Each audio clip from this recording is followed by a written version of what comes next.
Uy, teka lang. Nyo, Kami na yan, ito naman o. hindi pre, baka naman ako sa akin, pinaghirapan ko Wala to eh. kang kailan kayo, wala ka dyan, pera Hindi. namin yan, tol. Wala nang hawakain eh. Hindi na, dami ka lang mo pa. Uy, ano yung ginagawa niyo dyan? Uy, Ay! God, ano nangyari?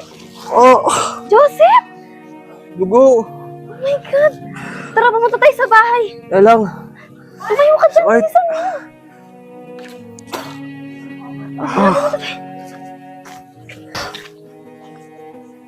Ay, Dito, wala maupo lang. ka muna. Kuya! Uy! Uy, Joseph! Kuya, bilisan mo, kumuha ka Ano na. nangyari dyan? Ano Hindi ko eh? alam, sasakay na sana ako ng tricycle doon, kaso nakita ko siya eh. Diyos ko! May mga mga tambay ata Kuha mo yun. ng bulak tsaka tubig. Bilis! Kuya, tagalin natin yung plastic sa ulo mo, okay lang? Sige, sige.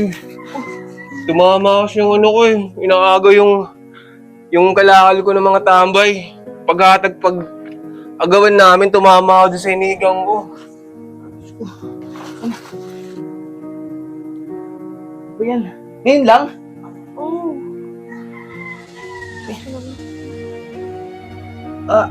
Aray, Pinapan siya eh. dahan-dahan lang. Diyos ko. Ibig sabihin yung paglabas mo kanina napapasok ka pa lang?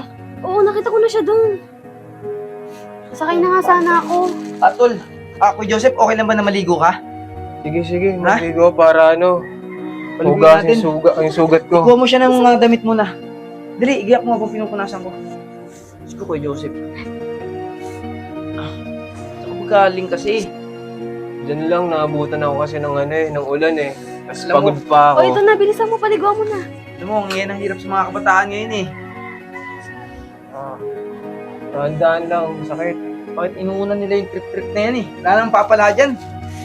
Hindi nila alam, makaka-perwisyo sila eh. Ako, Joseph, ba't ka ng damit? Ba't ka na? Tol, pabukas ng hose. Okay, Joseph, tara dito. Okay, Joseph, mapo ka. Dahan-dahan lang ah.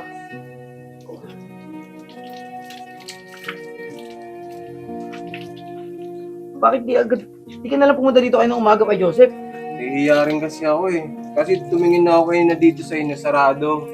Tapos sumilip pa ako dyan sa bintana nyo, walang tao. Kaya nahihiya rin ako tumawag sa baka nagpapahinga ka. Kaya sa sobrang pagod ko, nahiga muna ako dun sa sa may terminal. Kaso nga napagtripan ako. Ang sarap sa pakiramdam na tumulong tayo sa ating kapwa, lalo-lalo na sa mga taong walang wala.